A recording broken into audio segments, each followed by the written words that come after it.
Alright, let's work on this exercise where we want to provide change at a lemonade stand. So let's see here. So lemonade costs $5, which is exorbitantly expensive. Each customer will buy one lemonade and will pay either a $5, a $10, or a $20 bill, and you must provide the correct change. You don't have any change at first, and then, so if you're given an array of bills, return true if you can provide every customer with the correct change. And so the way to go about this is to really just keep track of the bills that you have and just go through the list of customers and see what happens. So to initiate the bills at the beginning, we'll just call them like 5s, 10s, and 20s, and we'll set them all to 0. Now, you can either think about this ahead of time, or you can write out the code and then retrospectively look at this. But we don't need to keep track of the 20s, because we will never be giving a $20 bill in change. And so we don't care how many $20 bills we have, because the reason we're keeping track of the 5s and the 10s is that we're trying to keep track of if we're ever running out of change. And we run out of change if we need to give back a $10 bill and cannot, or if we need to give back a $5 bill and cannot. Meaning that, like, we need to give a $10 bill and we have 0 $10 bills, or we need to give back one $5 bill and we have 0 $5 bills. There's no scenarios in which we're giving back $20 bills, so $20 bills are not going to be the reason for us running out of change, and so they're not going to have any impact on our determination of whether or not we should return true or false. And so we're just not going to track them. And then we're simply just going to loop through all the bills, and for each one, check what the bill is and use that to update our account. So if we're given a $5 bill, then we don't give any change, and we just get an additional $5 bill. Otherwise, if bill equals 10, and I guess, so bill is either going to be 5, 10, or 20, so it doesn't really, we don't really need to use elif here. We could just use if, but I'll use it. Okay. So if we're given a $10 bill, then there's only one way to provide exact change. That's to take the 10 and give a 5. So we have to give up a $5 bill. So we need to check if we can do that. So if we have no $5 bills, then we have to return false. Otherwise, we can accept the $10 bill and give back 5. So we'll increase our 10 by 1, and we'll decrease our 5s by 1. Okay. Then finally, we have to consider the scenario in which we're given a $20 bill. Okay, and this part is deceptively tricky because there's two things we could do here. We could either give back a 10 and a 5, or we can give back 3 5s. And so let's say we have a bunch of 10s and a bunch of 5s. We have to figure out which of these two things we want to do. And sort of your gut reaction, if you think about this, might be that, okay, so if we're giving change for a 10, then the only option is to give change in 5s. If we're giving change for a 20, then we could either give a bunch of 5s, or we can give a 5 and a 10. So anytime we're giving change, we're giving at least one 5. And therefore, we want to sort of hoard as many $5 bills as we can. And so anytime we have an opportunity to give a $10 bill in change, we should. And So that's sort of like the gut argument, but that's not like a mathematical proof. And so this needs a little bit more digging in order to like really mathematically precisely prove that this strategy of always giving a 10 and change when you can is the correct strategy. Because if it was unclear which strategy was the one to go with, then what we would have to do is we would need to have like some function that like goes through a particular term here, where it's like a function where you put in the bills, you put in the number of 5s you have at this point in time, the number of 10s that you have, and then you just do the next bill. Basically, you would take the next bill in the sequence that you're given and give change for it. But what you would do in this function is once you got to the 20s, you would recursively call the function twice. You would recursively call it one time in which you give 3 5s and then another time in which you give a 5 and a 10. So basically, that's that's what the implementation would look like. The big picture idea would be you basically have to check both scenarios. So, yeah, if it was unclear whether one of these two strategies was always the optimal one, then you would always need to, anytime you got to a $20 bill, you would need to branch off into 2 paths and check each path. So, like, that is something that we could implement just in case. But it turns out that always giving a $10 bill if we have the opportunity is the optimal strategy. And so this is the only thing that we need to implement. And that will make our program run a lot faster if we get a lot of customers with $20 bills. Okay, so how do we know that, okay, and yeah, I have this mic. I'm going to walk around because I think pacing helps with this. So like, how do we know that it is the optimal strategy to always give back a $10 bill if we can? Okay, so the best way I can think of to think through this is to determine, like, can we are there any scenarios in which giving a $10 bill and change when we didn't have to results in an avoidable scenario of running out of change? And then on the flip side, is there a scenario where choosing to hold on to a $10 bill causes an unavoidable scenario in which we run out of change? And let's start with the second one, because the answer to that, if you just think through some examples, you can construct one, because basically, like I mentioned, if a customer gives you a $10 bill, you have to give them a $5 bill and change. And so you can construct a scenario in which basically, after a customer gives you you construct a scenario where a customer gives you a $20 bill and then a bunch of customers give you $10 bills. And so in this scenario, like, you would need to have as many $5 bills as possible in order to satisfy all the customers. So let's consider this scenario where we have a bill. The bill we're given, we have the number of 5s and the number of 10s in our account. So these are going to be sort of staggered because just that sort of like makes sense in terms of like how this works time-wise.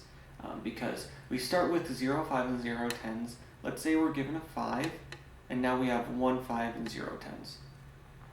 Let's do another. Let's build up a little. Now let's give us a 10. No, we're going to give us a 10. we'll have 110 and 3 5s. Okay, so everything up to this point is we didn't have any choice in terms of what we wanted to do. And I'm actually going to continue this down here. Okay, so let's suppose we're at this point where we have 3 5s and 110. And a customer gives us a $20 bill. There's two things that we could do. We could either give them one of our 10s and one of our 5s, or we could give them all 3 of our 5s and keep our 10. Okay, so then suppose the next customer gives us a $10 bill. Then we have to give a $5 bill and change. But here, we cannot do that because we've given away all our $5 bills already. Okay, so this example, so the sequence would actually look like 10, 20, 10. Okay, so we've constructed an example here, this sequence of bills where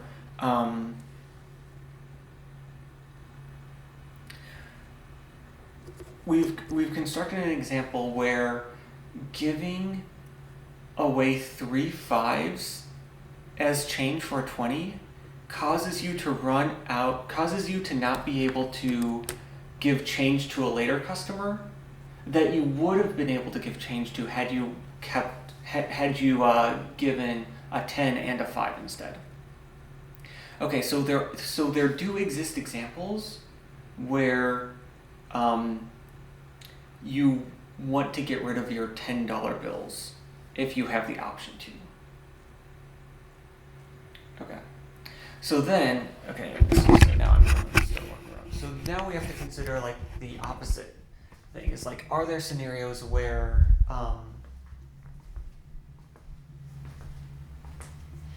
so there are scenarios where hoarding $10 bills causes an avoidable scenario where you run out of change for customers. Is there a scenario in which hoarding $5 bills causes an avoidable scenario in which you cannot provide change? Okay, so let's think through this. So we have a scenario where hoarding 5s. So basically, like, we're getting rid of $10 bills. Okay, so is there a scenario where is there an avoidable scenario in which we cannot pay a customer because we don't have $10 bills? Okay, so this is so the only time we could possibly the only time that giving $10 bills and change could possibly come into play is if we're giving a customer change for a $20 bill. Okay, so what we're really asking here is if we're in a scenario where a customer gives us a $20 bill and we have no $10 bills and we are not able to pay this customer, could this scenario have been avoided if we had kept an additional $10 bill earlier in our transaction history? Okay, but so thinking through like what our balances could have looked like if we had kept $10 bills previously. So basically, we would have a different makeup of how many 5s and how many 10s we have. Just thinking one more thing about this scenario. So the scenario that we're hypothesizing is a customer gives us a $20 bill. We don't have any $10 bills, and we cannot give them change. What else do we know? Well, if we have no 10s, they give us a 20, and we cannot give them change, it must be the case that we have 2 or fewer $5 bills. Because if we had 3 or more $5 bills, then we could give them change. Okay, so basically, we're imagining the scenario where we have a customer gives us a $20 bill, but we have no 10s and we have 2 or fewer $5 bills. Now, it's important. So now let's think like how would this scenario change, or what could possibly be different about this scenario if we had changed our previous transaction history?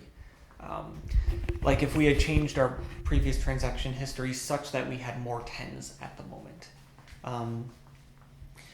But the important observation here is that the way in which we provide change does not impact the total value of all of our $5 and $10 bills. And why is that the case? Because you can just look through the cases. If we're given a $5 bill and change, if we're given a $5 bill, then the value of our $5 and $10 bills combined just goes up by 5 because of that $5. That's the only thing that happens. If a customer gives us a $10 bill, then we gain a $10 bill and we give a $5 bill. And so the total value of our $5 and $10 bills combined, again, it goes up by 5. If a customer gives us a $20 bill, then we need to give them $15 in change, and that can come from 3 5s or it can come from a 10 and a 5. But in either case, the total value of our $5 and $10 bills combined goes down by 15. So that's important that so the way in which we give change for a $20 bill impacts our composition of $5 and $10 bills, like how many 5s we have and how many 10s we have, but it does not impact the total value of our $5 and $10 bills combined. So with that in mind, let's return to this example. So we're in a scenario where we have we're given a $20 bill and we have no $10 bills, and we cannot give them change, which, as we've said, implies that we have 2 or fewer $5 bills. So then the total value of our $5 and $10 bills combined is at most $10. And so if we had given change for $20 bills differently in our previous transactions, then that could only change the makeup of the $5 and the $10 bills in our account, but it could not have changed the total value. So the total value is at most $10. So we just break it up into the 3 scenarios. Either it's $0, in which case there's nothing you could have done differently. You're just out of bills. It could have been $5.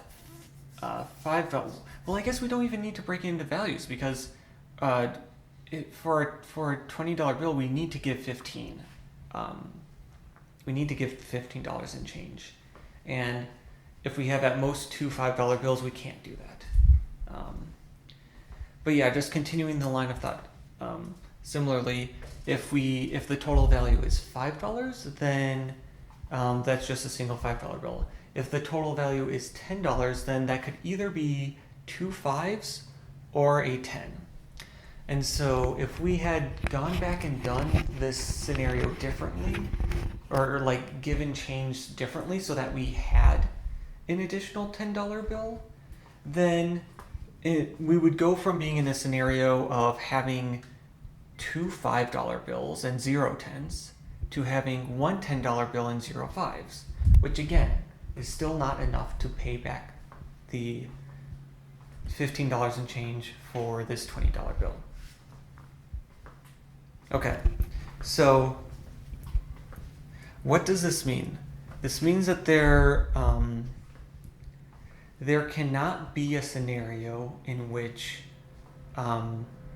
getting rid of $10 bills is the cause of you not being able to pay a customer back when you could have, had you held on to your $10 bills. But on the flip side, there are scenarios in which you could run out of change by holding on to $10 bills. There are scenarios in which you could run out of money by holding on to $10 bills when you could have instead held on to $5 bills. And that's exactly what this scenario is. And so therefore this proves mathematically that it is the optimal strategy indeed to get rid of any tens that you have whenever you have the opportunity. So returning to our code, if a customer comes to us with a $20 bill, if we have at least one 10, and well, we would also need to have at least one 5. Then we give change using one 10 and one 5.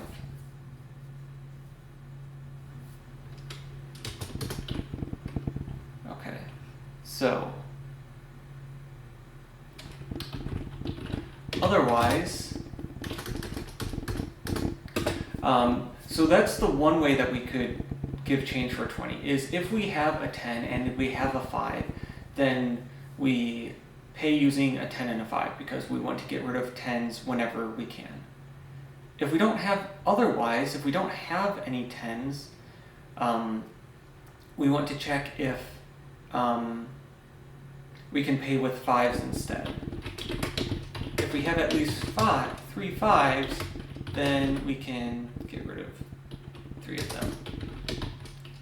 Otherwise, we can't pay it.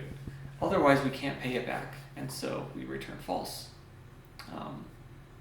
And so that goes through the process of giving change for a 5, a 10, and a 20. And we do this for each bill. And then at the very end of this loop, if we haven't run into any issues, then that means that we have been able to pay back all of the customers in full.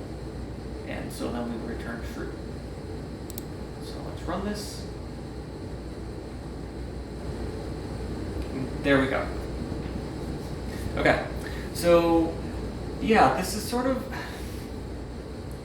of those where intuitively you can sort of come up with it a little bit quickly, but if you really want to mathematically prove that your solution is the correct solution, you have to do a little bit more work. But in any case, once you do that work, you verify that this is the solution, and that's it.